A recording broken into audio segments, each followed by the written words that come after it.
ભાગ્યે જ એવું કોઈ ગુજરાતી હશે કે જે શિયાળાની અંદર ઊંધિયું ના બને, અને એ પણ આ ખાસ કરીને ઉત્તરાયણ હોય ત્યારે દરેકના ઘરે ઊંધિયું તો બનતું જ હોય. તો ઊંધિયું બનાવવાનું કામ ખૂબ જ મુશ્કેલ છે, કારણ કે એમાં ઘણી બધી તૈયારીઓ કરવી પડે છે. તો આજે આપણે તમારી સાથે એકદમ સરળ રીતે કુકરમાં ઓછા તેલમાં ઝટપટ તૈયાર થાય તેવી ઊંધિયાની રેસીપી શેર કરશું. તેના માટે અહીંયા આપણે પાપડી, સૂરણ, રતાળું અને મેં અહીંયા રીંગણ અને બટાકાને ભર્યા છે. અડધો કપ તુવેરના દાણા, અડધો કપ વટાણા, ફુલાવર, ગાજર અને અહીંયા સુરતી પાપડી મેં 200 ગ્રામ લીધી છે અને એના દાણા નીકાળીને રાખ્યા છે. તો આ બધા શાકભાજી આપણે રેડી કરીને રાખ્યા છે. હવે આ રીંગણ બટાકાને ભરવાનો મસાલો તૈયાર કરીશું. તો અહીંયા 1 ચમચી સિંગદાણા અને 1 ચમચી ચણાનો લોટ છે. એમાં ધાણા જીરું, હળદર, મરચું, અડધો ચમચી હિંગ, મીઠું સ્વાદ પ્રમાણે અને 1 ચમચી ખાંડ અને ગરમ મસાલો એડ કર્યો છે.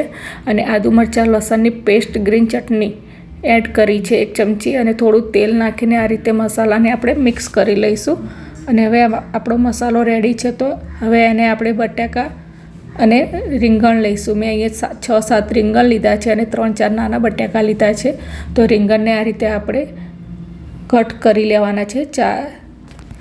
અને નાના બટાકા લીધા છે એને પણ આપણે વચ્ચેથી કટ કરી લઈશું. તો આ રીતે આપણે રીંગણના 2 કટ કરીને આ રીતે એની અંદર મસાલો ભરી લેવાનો છે.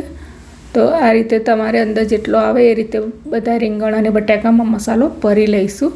તો આ રીતે રીંગણમાં ભરાઈ ગયું. હવે આપણે બટાકાને આ રીતે ઊભા ને આડા 2 કટ કરીને આ રીતે રીંગણમાં ભર્યા એ રીતે મસાલો આપણે એમાં ભરી લેવાનો છે.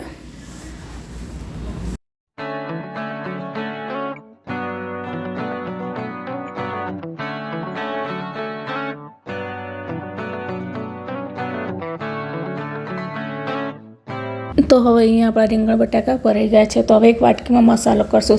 તો 1 ચમચી મીઠું લીધું છે, 2 ચમચી ધાણા જીરું, 1 ચમચી કાશ્મીરી લાલ મરચું અને અડધી ચમચી હળદર અને 1 ચમચી ગરમ મસાલામાં આપણે 3 ચમચી જેટલું પાણી એડ કરીને એની પેસ્ટ બનાવી લેવાની છે. આ રીતે આપણે પેસ્ટ બનાવી લઈશું.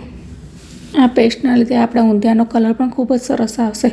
તો હવે અહીંયા આપણે ઊંધિયાને કુકરમાં વઘારવાનું છે.